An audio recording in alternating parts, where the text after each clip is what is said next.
big outcomes of the deadline is that the administration actually got what it said it was shooting for, which was in many ways a surprise, to go past 7 million. So what's likely to happen? Well, the House of Representatives, because Republicans are in charge there and feel so strongly about what they believe to be flaws in the law, they will continue to try to repeal.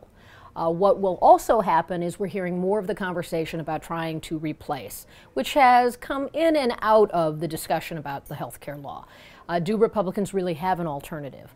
You have some red state Democrats in tough races, especially in the Senate, where Democrats are at risk for losing their majority, also talking about ways where you could see some changes to aspects of the law. It is so complex that there are some areas that you could get some, and I'm really limited, Democratic support.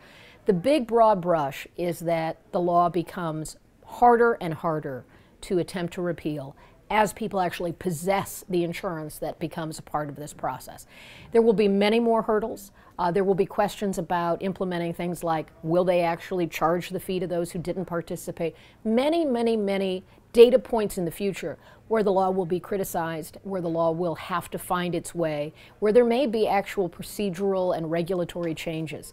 But at the moment, in the moment we're speaking, this was a very big win for the president and for supporters of what is now broadly called Obamacare, because they were able to get those enrollments. A big question is, are the enrollment numbers the same as uninsured actually having insurance, and people who signed up, have they actually paid for the insurance, possessed the insurance? Those kinds of questions still to be figured out.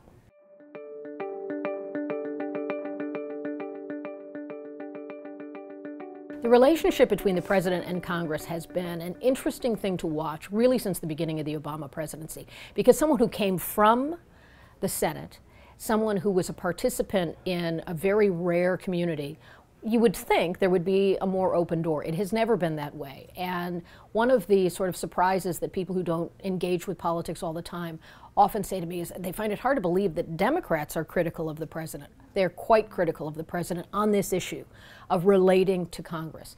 It is not in the president's nature or his personality, apparently, to want to do some of the old school ways of personal relationships that then translate to trying to get things done politically. Now, he has had very strong opposition. He has had, some would say, the biggest wall that any president has felt from the opposing party, which makes that harder to do.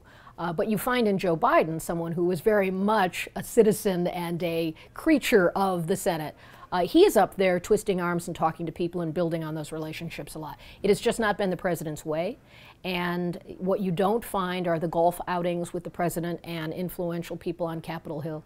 Even friends of the president, politically friends of the president, are sometimes critical of the fact they think he could do more to help them. We're hearing that now, especially in the context of the midterm elections, because they think the president might be able to do more to either raise money or to help politically some of those Democrats who are vulnerable.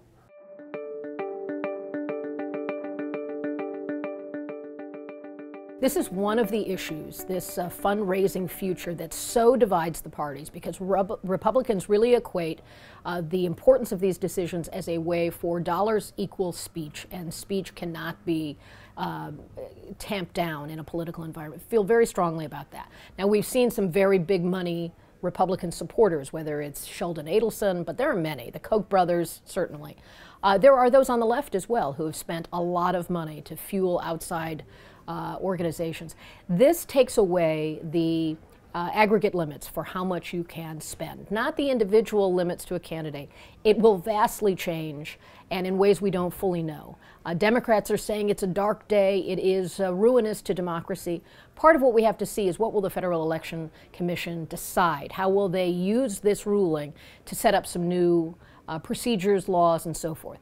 So we don't know exactly. One of the things that we're hearing is that people who have the big money and are often sought after donors are saying, oh, now I don't have the sort of get out of jail free card of I've already reached my max. So they may be besieged even more to give.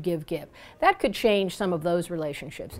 Money in politics has always been a potentially corrupting force, a powerful force, and there are people who say that this decision, because it was 5-4, just highlights that sharp division in the country about what role should money have. It also puts Democrats in a tough position because will they unilaterally disarm and not try to use these new limits to their advantage too? It's going to be one of the big stories to follow of when the practical implications of this new ruling take effect.